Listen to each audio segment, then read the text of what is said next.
Have you ever felt like the truth was right there, but no one wanted to see it? In a world that praises status over substance, many quietly suffer for daring to stand out. This is the story of a teenage girl who spoke with her silence, and a grandfather who answered not with force, but with clarity. If you've ever protected someone or stood your ground when it wasn't easy, this story will speak to you. Share your own moment of quiet courage in the comments, and if it moves you, like and subscribe for more stories that honor integrity, legacy, and quiet strength. It happened during the second period, in the middle of an honors civics class that was supposed to be about the Constitution. Abby Norris was sitting at her usual desk in the front row, her shoulders squared, her long brown hair neatly braided down her back. The lesson was dull, the kind that dragged on with bullet points about checks and balances, while most students scrolled through their phones behind propped-up books. What no one expected was the sound. That sharp, metallic whisper of scissors opening, closing, then opening again. By the time it registered in Abby's brain, strands of her hair had already begun to fall onto her desk, sliding across the glossy wood like dry leaves in autumn. She froze. Not out of fear, not even shock. Just a full-body pause, as if her brain had stepped out of the room to confirm this was real. Her eyes didn't move, but her breath did, deep, controlled, through the nose. She didn't cry out, didn't flinch. Behind her, the boy with the scissors grinned, still clutching the severed braid. His name was Davis Langford, Senior, captain of the lacrosse team, son of a man whose name was etched into the school's newest science building. The teacher paused briefly, glanced up, then went back to the smartboard. No reprimand, no question, not even a raised eyebrow. The silence was so loud that it felt like a second heartbeat in the room. Phones were already recording. Abby could feel it, that hum in the air when people expect drama and hope they're not part of it. Some students chuckled nervously, a few shifted in their seats, but most just sat there, watching, like it was part of the curriculum. Abby reached up and touched the back of her head. She didn't look at the hair that was gone. She didn't ask why. She stood up, slowly, every inch deliberate, and turned to face Davis. He raised the braid like a trophy, expecting laughter or applause. He got neither. She walked to the front of the room, calm and steady, and stood next to the teacher, whose name was Mr. Dunn. He stared at her like she was a pop quiz he hadn't prepared for. She waited until he looked up again. Then she spoke. "I'd like to report an assault." Mr. Dunn blinked. His lips moved, but no sound came out. He looked at Davis, then at the pile of hair on the floor, then back at Abby. He cleared his throat. "Now, I'm sure there's been a misunderstanding." The words hit harder than the scissors. A few kids gasped, though none said a word. Abby didn't raise her voice. She didn't need to. Every syllable was clean, precise, and so sharp it might as well have been glass. "Would you like me to bag the evidence for you, or should I leave it where it is?" Mr. Dunn turned red, then pale, then something between the two. She waited for him to speak, but he didn't. She turned to the class instead. Her eyes passed over every face, landing briefly on the quiet ones in the corners, the ones who knew this moment would haunt them later. "Remember what you saw today." And then she left. She didn't slam the door. She didn't run. She walked out like a girl who knew this wasn't the end of anything. It was the beginning. 300 miles away, in a cabin tucked near the Vermont border, Chuck Norris stood at the sink, rinsing out his coffee mug. The cabin was quiet, the kind of quiet that made a man feel like the world finally respected his age. Outside, the lake shimmered like glass under the late morning sun. His phone buzzed once on the counter. Just one buzz. He almost didn't check it. Then he saw the name, Abby, and the words, "They cut my hair in class." No one stopped it. They filmed it. He read it twice, then a third time, He didn't need to ask what happened next. He didn't need details or names. He understood. He put down the mug, dried his hands, opened the drawer where he kept his old field notebook and a small silver thumb drive. He didn't move fast, but every move he made was final, the kind of motion that comes after a line has been crossed. He walked to the door, picked up his coat. The sun caught the edge of his worn boots as he stepped onto the porch. He paused once, looked out over the lake. Then he whispered to no one in particular. Not her, not my girl. He got in the truck, turned the key, and pulled away slowly, not rushing, but with the kind of stillness that meant something was about to shift. Chuck Norris had been quiet for a long time, too long, and someone just gave him a reason to remember who he used to be.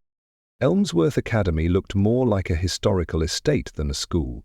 Ivy curled around limestone columns, and brass plaques marked every building with names that sounded like old money and older power.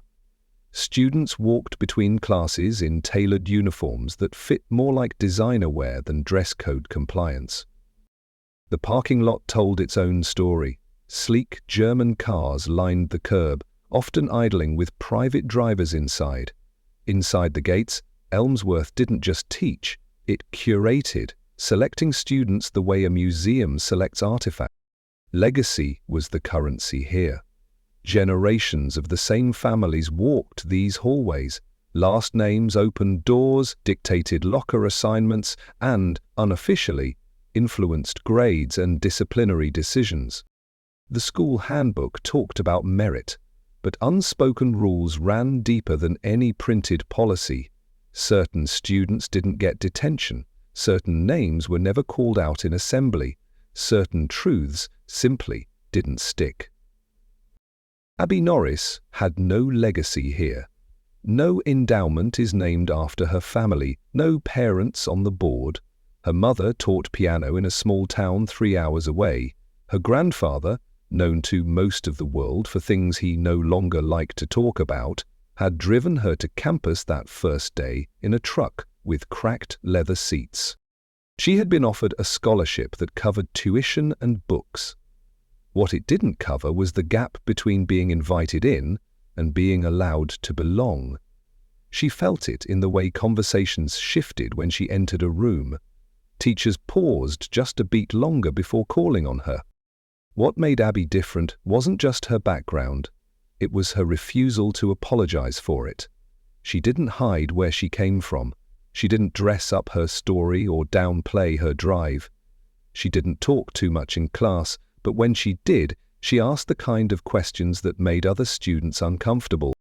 She made perfect scores look effortless, but it wasn't easy. It was grit, layered with long nights and a mind that refused to settle for surface answers. She sat in the front row, not to be seen, but to see. Every day she walked past portraits of benefactors and knew not a single one had ever looked like her. And yet she never shrank, she never rounded off her edges to fit the room. That, more than her grades, was what the school couldn't stand. Excellence from the expected was a tradition. Excellence from the outsider was a threat. The first year, teachers called her focused. By the second, they called her intense. Somewhere along the way, that word shifted into difficult. Behind closed doors, difficult situations became disruptive. No one ever said it out loud, but they didn't have to. Abby could read a room the way others read novels. She saw the sideways glances when she was praised, heard the sarcasm layered into compliments. Still, she stayed steady. She believed in the work, in the weight of real learning, in the idea that what you earned mattered more than where you came from. But Elmsworth didn't believe that. Not really. In this place, legacy wasn't just a thing you inherited, it was a shield. And Abby, walking through those polished halls without one, had made herself visible in all the ways that made powerful people uncomfortable. Abby had always been the kind of smart that made people pause. Not loud, not boastful, but precise. She listened longer than she spoke, but when she did speak, people took notice. Her essays didn't just answer the question, they unraveled it.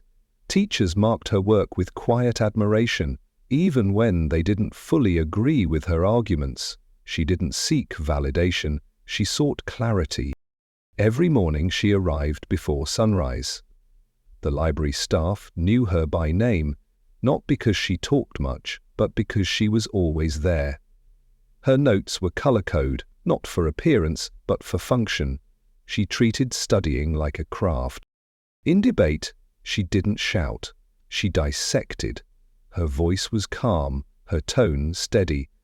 Her opponents often walked away, unsure of when the tide had turned against them.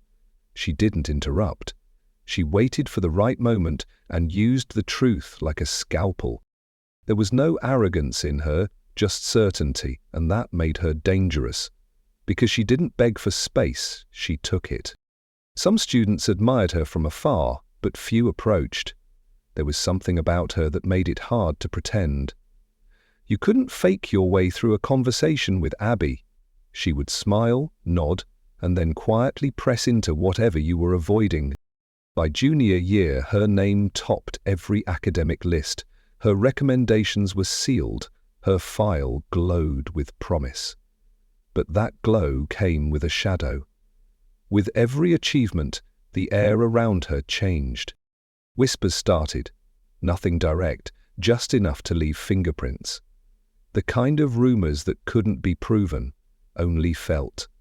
Someone said her grandfather pulled strings.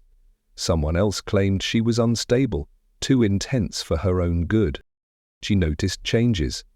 Teachers she once trusted began to second-guess her tone. Group projects where she ended up alone. Invitations that never arrived. The isolation didn't come all at once. It crept. Still, she held her ground. She told herself it was jealousy, maybe resentment. Maybe they just didn't like seeing someone outside the mold succeed. But there was something else. Something colder. It wasn't just other students anymore. Administrators began watching her differently, like she was a risk to manage.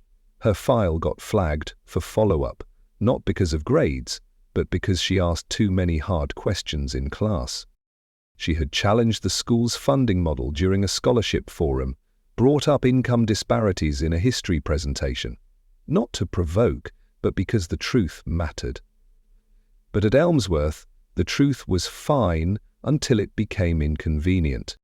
That's when the small things began. A scheduled meeting was suddenly cancelled. Her locker was found open one morning. The school's tech team claimed her laptop had malware, though no one could explain how it got there. Then came the hair, cut in front of everyone, a public act meant to humiliate. It didn't feel random, it felt staged. Abby had spent years believing effort was enough, that excellence would protect her. But standing in front of that classroom floor, watching her braid in someone else's hand, she realized something had shifted. This wasn't just cruelty, this was a warning, and it came from higher up than she'd ever imagined.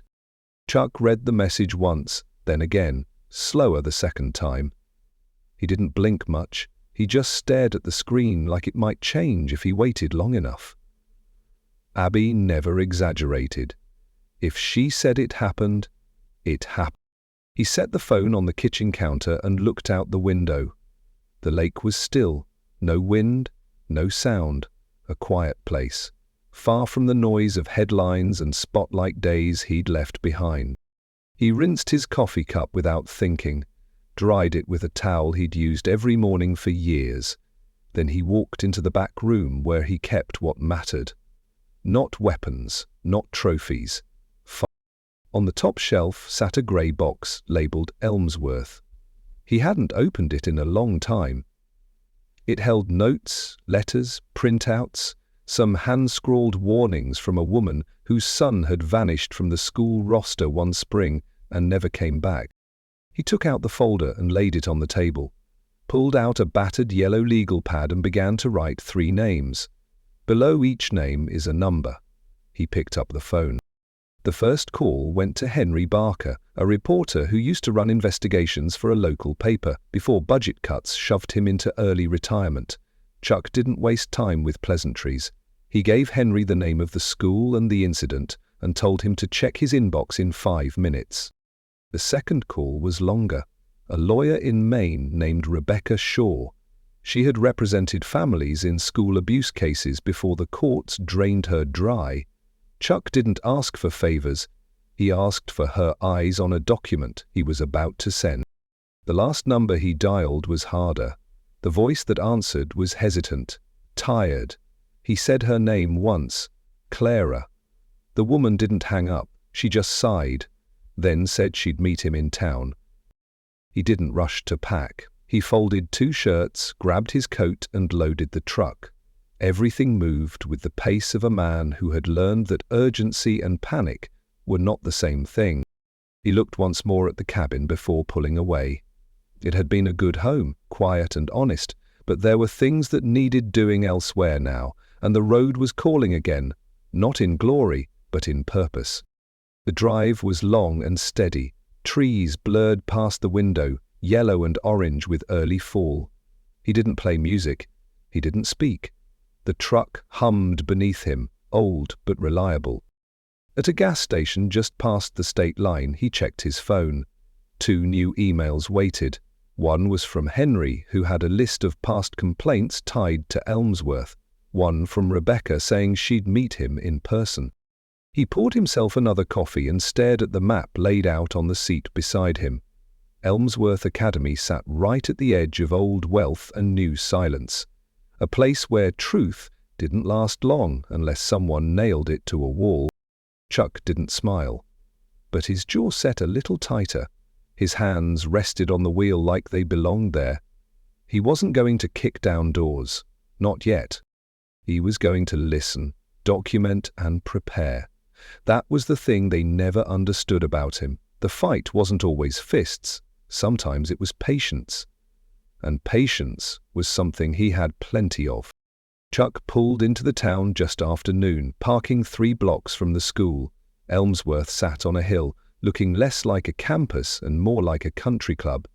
He sat in the truck for a while, watching. Students moved between buildings with the ease of people who had never needed to earn their place. Staff nodded at them, deferential in small ways. No one looked rushed, but no one looked open either. Chuck started at a diner near the school. It was the kind of place where school secretaries and groundskeepers grabbed coffee after shift changes. He ordered a sandwich and listened. 15 minutes in, a janitor named Lou sat 2 stools down and mentioned the incident. Chuck didn't push. He asked about the weather and the sports team, and then said he'd heard about a girl getting her hair cut in class. Lou shook his head. The school said it was a prank. Chuck didn't blink. He just said, sometimes pranks leave scars. They talked for 20 minutes. Lou didn't say much, but he said enough. There'd been other students, mostly scholarship kids who didn't last long. Kids who suddenly lost support or got written up for things no one else noticed. Chuck thanked him and left a tip on the counter. Outside, the sun had shifted behind grey clouds. The light looked flatter now, like the truth was getting harder to find. He walked the perimeter of the school, observed who lingered, watched who looked over their shoulder. Security guards were friendly to some kids, cold to others. Chuck noticed who wore custom monograms on their backpacks and who didn't. That night, he met with Clara in the back of a bookstore. She brought an envelope. Inside were copies of old disciplinary records. Her daughter had been pushed out quietly in her sophomore year after she'd spoken up about a teacher's behavior. Chuck asked why she'd stayed silent. She said it wasn't silent, it was survival. They'd threatened her job, her mortgage. It wasn't just about students. It was about parents, about power. She told him the names she had once overheard in a hallway when no one thought she was listening. The gatekeepers. It sounded dramatic, but in a place like Elmsworth, it fit. Chuck took the name and started looking sideways. He searched donor lists and scanned parent volunteer rosters. The same names came up again and again: board members, committee heads, CEOs with kids in uniform. Each name was attached to something: a new building, a funding pledge, a shield. He mapped it out in his notebook. At the center was a pattern of influence. Every time a student had challenged the system, their record shifted. Their behavior flagged. Their support was quietly removed. This wasn't a school problem. It was a structural problem. A network built not to educate but to filter. And Abby had made herself too visible to ignore. Chuck sat in his truck that night and looked at the map he'd drawn. The pattern was clear. The cruelty hadn't started in a classroom. It had started in a meeting room. He didn't feel rage. He felt direction. The next move wouldn't be loud. It would be accurate. Because the real fight wasn't with students. It was with the hands behind the curtain.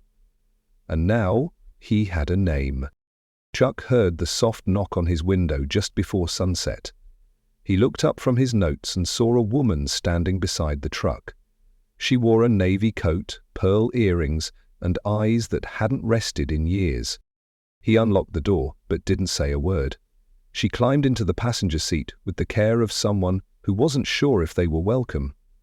Her hands stayed folded in her lap, like she was holding something delicate and invisible. "My name is Margaret Rowe," she said without needing a prompt. "You probably know who I am. My husband's on the board. My son was in the room when it happened." Chuck nodded once. He'd seen her name in the files: donation records, committee memberships, and photographs at fundraisers.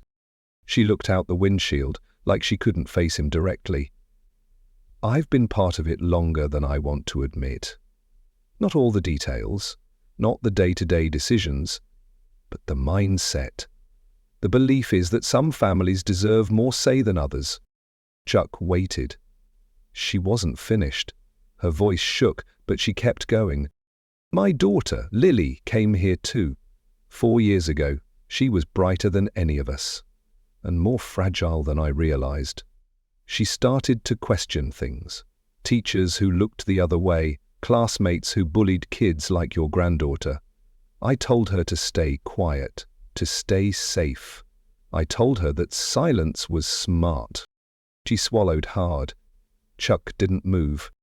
2 months later, I found her in her bathroom. She survived the attempt, but barely. We sent her overseas for treatment. The school spun it into a sabbatical, a wellness break. She never came back. Margaret finally turned toward him. Her makeup was perfect, but the pain beneath it made her face look older than her age.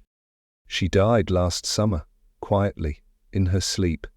The doctors said it was her heart, but I knew. It was mine that broke first." Chuck looked at her hands. They were shaking now. She reached into her coat pocket and pulled out a small velvet pouch.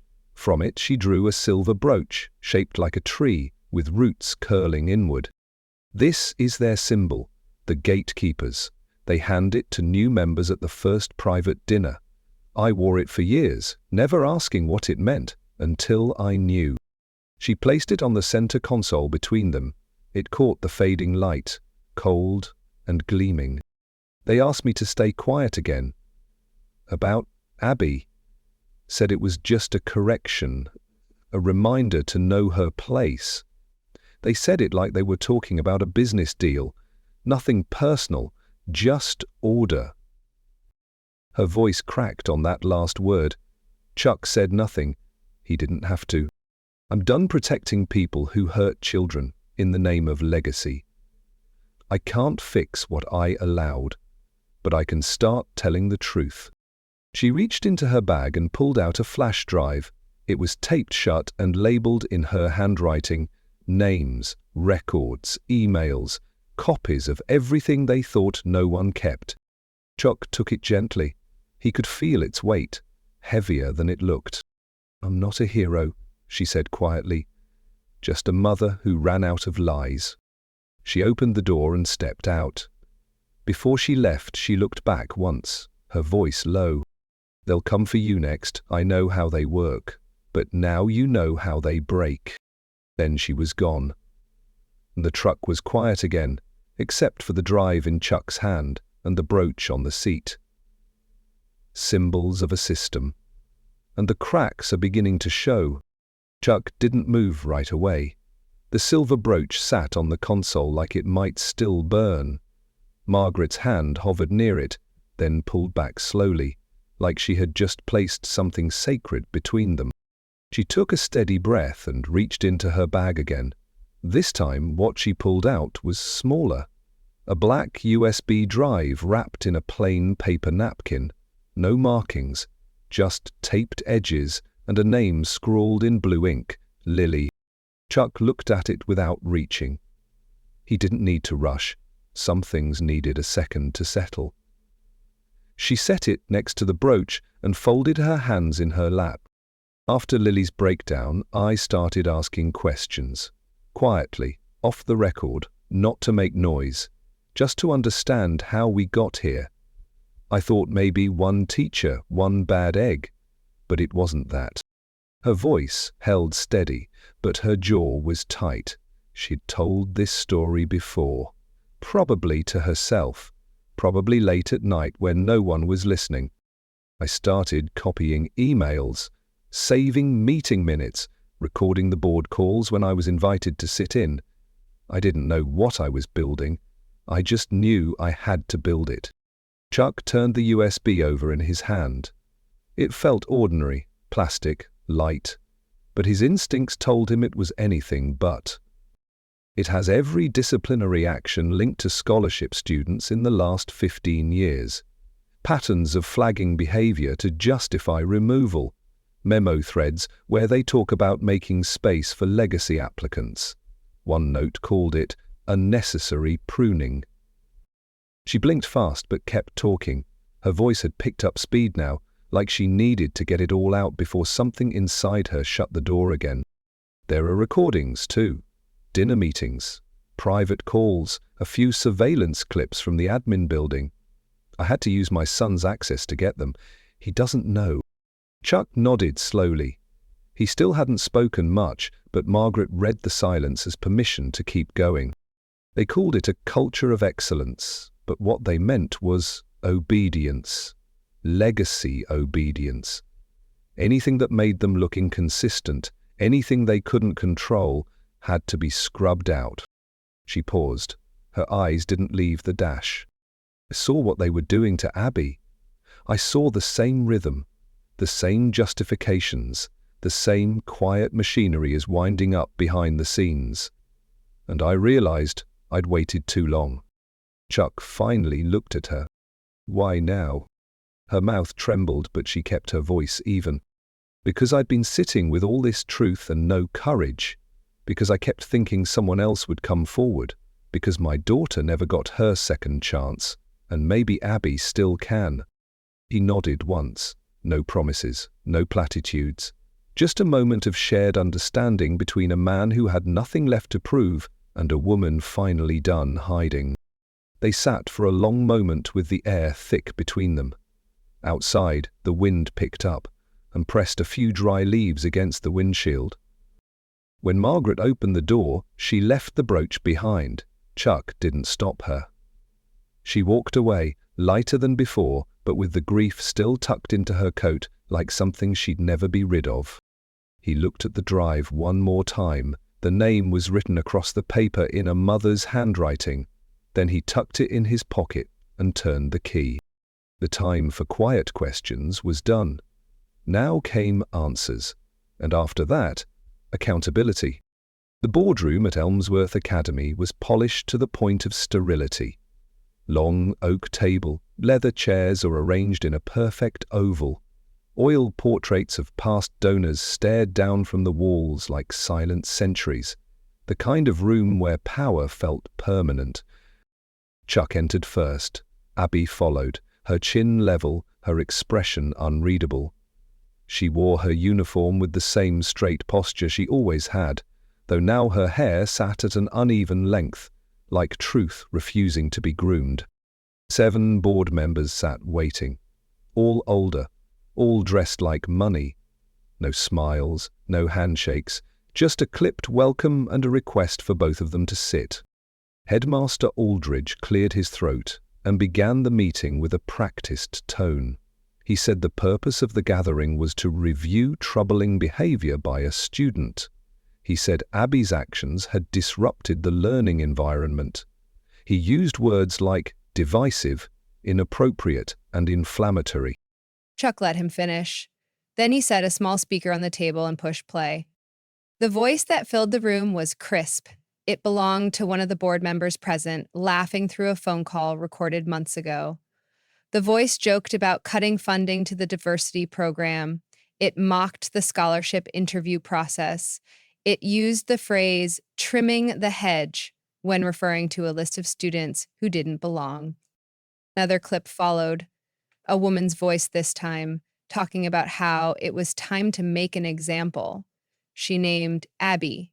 She said, "She's getting too much attention. It's not good for the balance of things."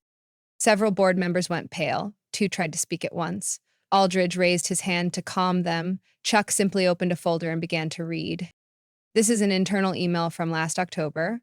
It outlines how the school would monitor certain students' online activity, scholarship students specifically. The term used was risk flags. Abby's name is mentioned 4 times. He turned another page. Here's an agenda from a closed-door meeting held off campus. The minutes mention removing students who, quote, do not reflect Elmsworth's generational culture. This document was never archived in official records. One of the board members stood up, red-faced, shouting that this was private information, illegally obtained. Chuck didn't flinch. He handed Abby a printed sheet. She read the first line aloud. It was a recommendation to place her under review for mental instability, dated 1 day after she questioned the school's fundraising policies during an assembly. Abby stopped reading and looked across the table. Her voice didn't rise. It didn't need to. You didn't try to silence me because I was wrong. You tried because I was right. Aldridge began to stammer something about context. Chuck tapped the USB drive on the table. There's more. Meeting transcripts, student records with edits and redactions, audio from parent dinners where your most loyal donors laughed about how easy it was to push kids like Abby out the door. The room erupted. One board member threatened legal action, another called for security, someone suggested ending the meeting immediately. Chuck stood slowly, not imposing, just steady. You can call the police, you can call your lawyers, but what you can't do is deny what's already been shared. This drive has been together. Copies are with the press. Why, which they, attorney, with the Department of Education. He looked around the table, one by one. You've used silence as a shield for years. You've built a system to keep kids like Abby out of sight, out of power, but she's still here. And now the lights are on. No one moved. The only sound was the faint hum of the overhead lights. Abby didn't smile. She just sat tall. Chuck collected the speaker and the folder, then paused. We're not here to destroy your legacy. That part's already done. You did it yourselves. Then he nodded to Abby, and together, they walked out of the room that once thought it could silence them both. Chuck stood with both hands resting lightly on the back of the chair in front of him. The room had gone still again, but this time it was different. Not shocked silence, not defensiveness, just the kind of heavy quiet that comes after truth hits too hard to ignore. He didn't raise his voice. Didn't need to. His words moved through the room like smoke, slow and steady, impossible to escape. You all know who I used to be. That name may still mean something in the papers or to people who watch old clips, but I'm not here as a legend or a fighter. I'm here as a grandfather. He looked down at Abby for a moment. She didn't look up. She didn't need to. When she called me, she didn't ask for help. She didn't ask for revenge. She sent me 5 words. They cut my hair. That was it. No drama, no panic, just a quiet report of violence that you all allowed to happen. His eyes moved slowly across the board, stopping long enough at each face to make the weight land. I've lived long enough to see how power hides. I've watched good people convince themselves that silence is safety, that money makes it right, that connections matter more than character. He paused, letting the air grow heavier. But what you built here, what you covered with plaques and polished speeches, it's not a school, it's a machine, one designed to grind kids like my granddaughter into something small, something obedient, something that disappears when told. He picked up the folder once more and let it fall open. Mm. You took pride in your discretion, in your ability to make things go away. You whispered names into backroom decisions. You turned curiosity into a warning sign. And when someone showed courage, you called it disruption. The door at the end of the hall opened quietly. Two men in plain suits stepped in. Federal, calm, professional. They didn't speak. They didn't need to. The room was noticed.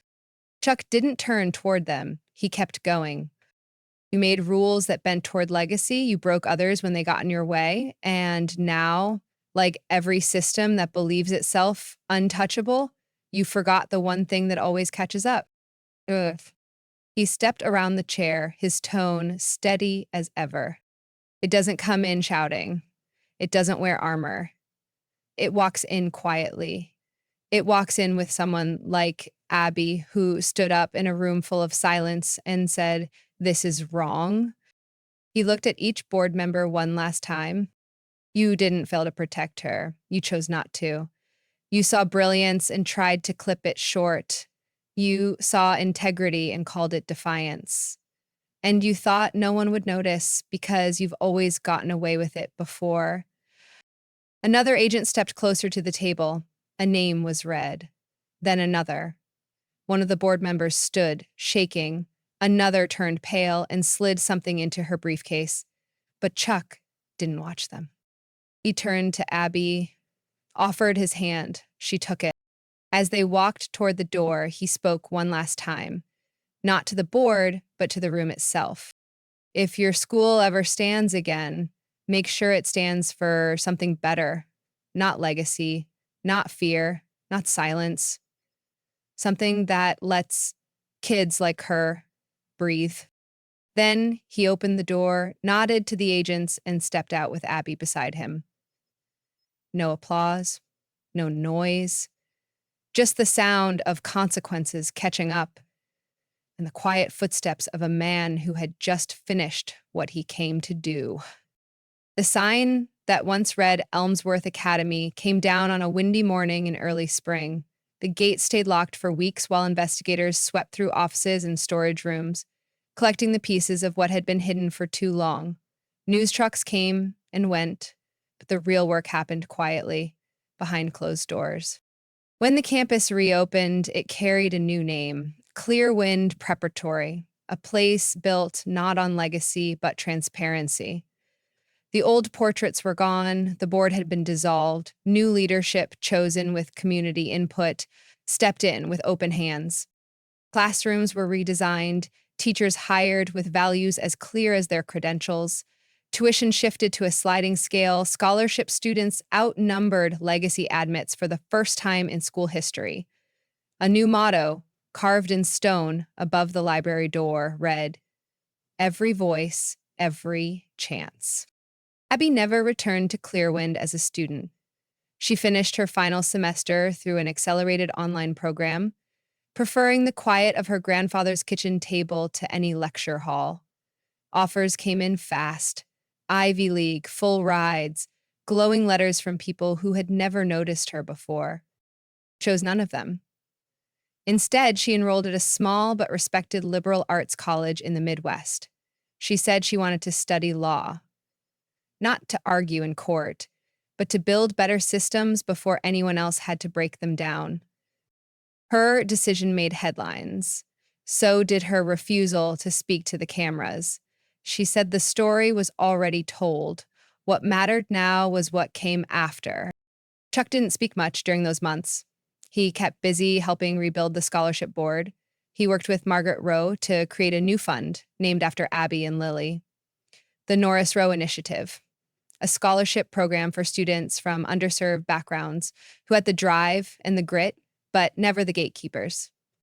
At the dedication ceremony, Margaret stood with a photograph of her daughter held close. She spoke softly, not about the past, but about the kind of future Lily had dreamed of. Chuck stood beside her, hands folded, eyes steady, no cameras, no applause, just quiet commitment. The program's first class included 10 students. Each one had a story. None of them needed to be fixed, just seen. Abby visited once, the week before she left for college. She walked the halls of Clearwind like a guest, not a survivor. A new student recognized her and offered a quiet thank you. Abby smiled, shook her head, and said, "Make it count." Chuck watched her walk to the car, backpack slung low, hair grown back in soft waves. She looked taller somehow. Not older, just fuller, like someone who had faced the fire and learned to carry light. He drove her to the airport without saying much. Just before she boarded, she turned and said one thing. "You kept me standing." He didn't need to answer. She already knew. Back home, he sat on the porch with a mug of black coffee and watched the trees shift in the wind. The world hadn't changed overnight, but it had changed because one girl said no, and a man old enough to rest decided it wasn't time yet. The school had a new name, the students had new chances, and somewhere down the line, a kid not yet born would walk into that same campus and be judged not by silence or status, but by what they stood for. That, Chuck thought, was worth everything. There comes a time in every person's life when they have to decide what kind of silence they're willing to live with. I've seen the kind that keeps people safe. I've seen the kind that keeps people small. And I've learned that the only kind worth holding on to is the silence that comes after truth has been spoken. I didn't go back to Elmsworth to fight. I went because someone I loved stood alone. Not because she couldn't stand, but because she shouldn't have had to. And that's the line for me. That's where I draw it every time. To every young person out there who's ever felt like they didn't belong, I want you to hear this from someone who's lived long enough to know better. You don't need permission to matter. You don't need to shrink to fit a place that was never built for your size. And if someone tries to convince you otherwise, you keep walking. Legacy isn't what people leave behind when they die. It's what they build while they're alive. And the most powerful legacy you can leave is knowing that you told the truth even when it cost you something, especially then. Strength doesn't always look like raised fists or loud voices. Sometimes it looks like standing still while someone tries to move you. Sometimes it looks like asking the hard question and not backing down when the answer makes people uncomfortable. When Abby stood in that classroom, quiet and calm, while the world tried to humiliate her, she was braver than I ever had to be in my youth. And I've worn the uniform. I've been in rooms where fear was thick enough to taste, but nothing ever matched that moment because she stood for something no system could erase. I didn't raise Abby, but I knew from the first day I held her that I'd protect her with everything I had. It turns out that what I had wasn't fist or force. It was a voice and a willingness to use it. We live in a time when truth feels like it costs more than it used to, when comfort disguises itself as kindness, and when telling someone they're wrong gets you labeled as difficult. But none of that should stop you. Not if what you're standing on is solid. My hope is that one day, when Abby has children of her own, she'll tell them not just what she's survived, but what she stood for. That she'll say her name without flinching. That she'll remember not the pain, but the fire it lit inside her. If you're listening now and you've ever been the quiet one, the outsider, the name they skipped over in the room, let me tell you this: you are not invisible, you are not weak, and you are not alone. The world doesn't change by waiting. It changes when someone like you decides to speak up, when someone like Abby chooses not to disappear, and when someone like me remembers that love means showing up even when it would be easier to stay home. So be proud of your voice, be kind with it, but be clear. Stand for something that matters. And if you ever find yourself sitting in a room full of people who pretend they don't see you, go ahead and let them know. You're still here, you're not afraid, and you will not be erased.